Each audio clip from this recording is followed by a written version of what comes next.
Hello friend, सत्यमेव जयते। आइए यहाँ हम कुछ ऐसे ऐसे टॉपिक पे बात करेंगे जहाँ से आपका क्या होगा, जैसे माइंड डेवलप होगा और आप अच्छे तरीके से टॉपिक को समझ पाएंगे। और ये अपना फिजिक्स का टॉपिक है जहाँ से हर बार हर एग्जाम्स में अनेकों तरह के क्वेश्चन आए हुए हैं। तो आइए हम इसे समझते हैं। देखिए, कहता है विज्ञान की दो शाखाएं होती हैं। अब कल हमने जो बात किया था, जैसे भौतिक विज्ञान की दो शाखाएं पढ़ा थे, किसकी? भौतिक विज्ञान की। तो आज हम समझते हैं ये जीव विज्ञान की दो शाखाएं हैं। कल भौतिक विज्ञान की दो शाखाएं थी और आज क्या है? जीव विज्ञान की दो शाखाएं होती है। पहला क्या है? तो पहला है वनस्पति विज्ञान। कौन सा विज्ञान है? वनस्पति विज्ञान है। दूसरा है प्राणी विज्ञान। ठीक है, तो आपसे अगर बात करें जीव विज्ञान की कितनी शाखाएं, तो दो शाखाएं। एक क्या होता है? वनस्पति विज्ञान, जिसको हम बॉटनी साइंस बोलते हैं। ठीक है, दूसरा होता है प्राणी विज्ञान, जिसको हम जूलॉजी साइंस बोलते हैं। क्या बोलते हैं? Zoology science. क्या बोलते हैं दोस्तों?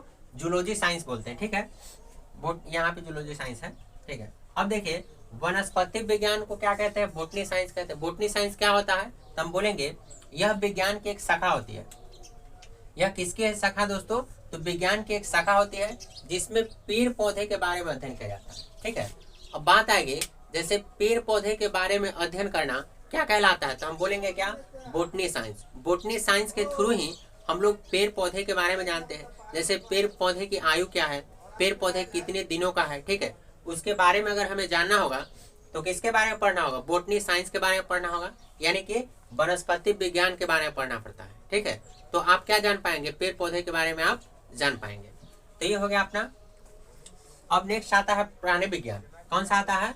प्राणी विज्ञान, जिसको हम जूलॉजी साइंस कहते हैं। क्या कहते हैं? जूलॉजी साइंस कहेंगे। ठीक है, तो जूलॉजी साइंस क्या होता है? हम कहेंगे यह विज्ञान की एक शाखा होती है। किसकी शाखा है दोस्तों? तो विज्ञान की शाखा है जिसमें जीव जंतुओं के बारे में अध्ययन किया जाता है। किसके बारे में? तो जीव जंतुओं के बारे में। स्पष्ट है, जूलॉजी साइंस है। ठीक है, अगर हमें छोटे मोटे या बड़े से बड़े, ठीक है, छोटा से छोटा और बड़ा से बड़ा अगर जीव जंतु के बारे में जानना होगा, जीव जंतु के बारे में अगर अध्ययन करना होगा, तो हमें किस पे जाना होगा? जूलॉजी साइंस पे जाना होगा। ठीक है, तो जूलॉजी साइंस हमें क्या बताता है? तो जितने भी छोटे मोटे कीड़े मकोड़े हैं, बड़े से बड़े जानवर है और बड़े से बड़े जीव जंतु है, उसके बारे में हमें बताने का काम करता है। कौन सा? Zoology science. तो अपना क्या हो गया? प्राणी विज्ञान हो गया, जूलॉजी साइंस। अब है, जैसे देखिए बहुत सारे जो साइंटिस्ट हैं, अपने महान वैज्ञानिक है, ठीक है, उनके जो काम करने के जो तरीके होते हैं वो मुख्य रूप से 5 होते हैं। कितने होते हैं? 5 होते हैं। जितने भी साइंटिस्ट हैं, बहुत बड़े बड़े वैज्ञानिक हैं, उनके जो काम करने के तरीके होते हैं वो कितने होते हैं? 5 होते हैं। कितने होते हैं दोस्तों? 5 होते हैं। 5 कौन कौन से हैं? तो आइए समझते हैं उसको। तो अपना पहला है घटनाओं का सावधानी पूर्वक किया गया प्रेषण।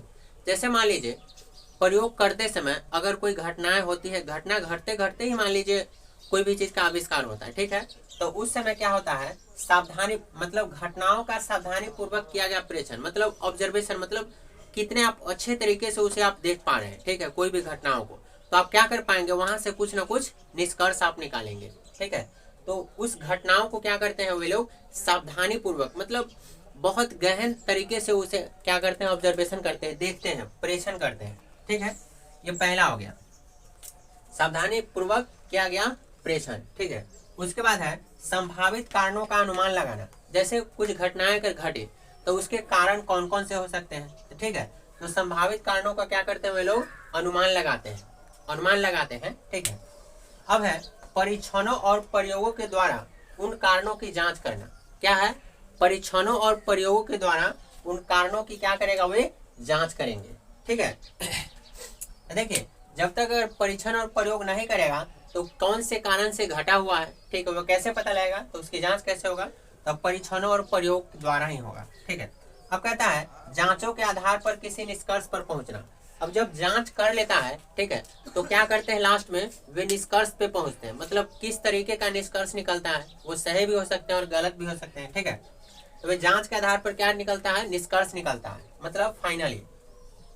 अब है आवश्यकता अनुसार विचारों। विचारों कहने का मतलब आइडियाज, जो तरह तरह के अनेकों तरह के आते हैं। फिर कहता है सोच।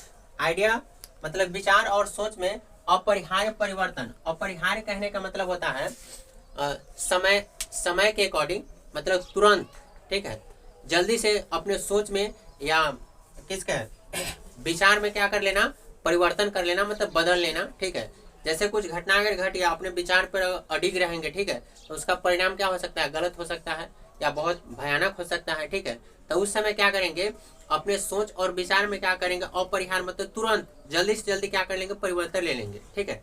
तो ये मुख्य रूप से 5 तरीके हैं वैज्ञानिक के काम करने के, इसको हम तरीके या अंग भी बोलते हैं, ठीक है। ये हो गया। अब है मापन। मापन कहने का मतलब होता है मेजरमेंट। तो कहता है विज्ञान मापन पर आधारित होता है। विज्ञान किस पे आधारित है, पूछा गया क्वेश्चन है, विज्ञान किस पे आधारित होता है, तो हम बोलेंगे मापन पे आधारित होता है। विज्ञान किस पे आधारित होता है, तो मापन पे आधारित होता है। किसी भी राशि को, यानी कि जितने भी राशि है, क्वांटिटी है, ठीक है, उसके मापन के लिए कुछ मानक माप। मानक माप कहने का मतलब होता है जैसे कोई भी यंत्र मानक, जैसे वो सटीक हो, ठीक है, उसका वैल्यू हो, वे सटीक माप की आवश्यकता होती है। और इसी मानक को उस राशि का क्या कहते हैं, मात्रक कहते हैं। मात्रक मतलब होता है यूनिट। मात्रक मतलब क्या होता है, यूनिट। यानी कि मापन क्या है, तो मापन किसी भी भौतिक राशि को मापने के लिए मानक की आवश्यकता पड़ती है, और उसी मानक को क्या कहते हैं, मापन। वो मानक कोई भी हो सकते हैं, जैसे आप जान सकते, जैसे वो लीटर में होता है, मिलीलीटर में होता है, डेसीलीटर में होता है, ठीक है, ये किलोग्राम में होता है, ग्राम में होता है। ये सब क्या है, एक तरह का मानक माप ही है, ठीक है, जो कोई भी भौतिक राशि को मापने का काम करता है। तो ये हाँ, आज हमने इस सब के बारे में डिटेल्स में अध्ययन किया, ठीक है। और नेक्स्ट भी आपको हम बताएंगे क्या पढ़ने हैं। अब एक एक करके हम भौतिक राशि के बारे में जानेंगे, जिसको हम फिजिकल क्वांटिटी बोलते हैं। तो नेक्स्ट वीडियो में आपको मिल पाएंगे। तब तक के लिए इतना है, चलिए, थैंक यू।